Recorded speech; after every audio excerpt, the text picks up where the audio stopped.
cop.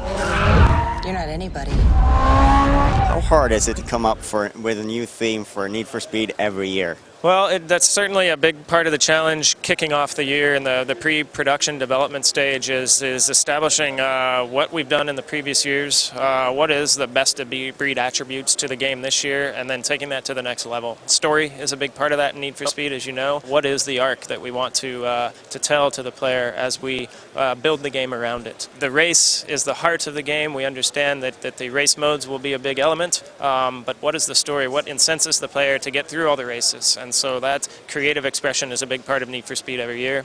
It's very difficult. Undercover was really a tie back to things we all loved about Need for Speed, starting with Hot Pursuit, and that was the chase, cops and the pursuit. The illicit nature of high-performance sports cars being pushed to their limits, and the idea that you have the police on your six at all turns.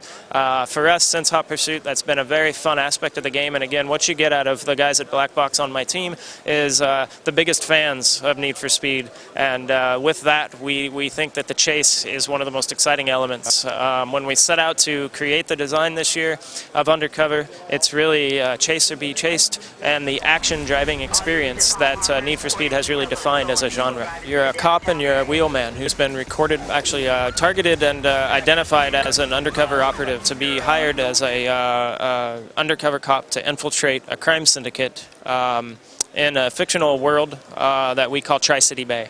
Tri-City Bay is the setting for the story. It's a Gulf Coast, East Coast setting in North America.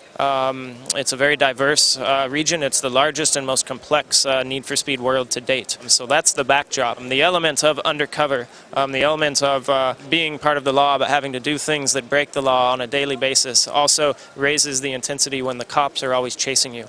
They become your foil in the game, and as you go deeper undercover, their intensity and difficulty increases. On the outside, you have your handler, who's played this year by Maggie Q. And Maggie Q is your single point of contact to the world to give you character assessments, give you information, and basically help lead you through the story as you're experiencing it through her eyes. Well, missions are a very specific scenario that we're able to create for the player. Put them into cars that they haven't yet controlled, amp up the intensity of the cops so that the scenario that the player is in takes the highest level of skill to actually complete. These are going to be tightly integrated into the FMV as you progress through the story. The missions are going to be our pen and pencil for creating a very scripted and composed scenario for the player to experience the entire game. If they're just playing a circuit race, it's very much an action-driving game. But if they play the career and they progress through the story, they will experience the missions to their fullest. Well, all race modes are supported in this year's Need for Speed. Everything that we've done in the past and new and innovative race modes in a new mode called Highway Battle. Highway Battle is really one of the ways in which Need for Speed has innovated this year. In Carbon, it was the Canyon Duel. Canyons were a big part of that.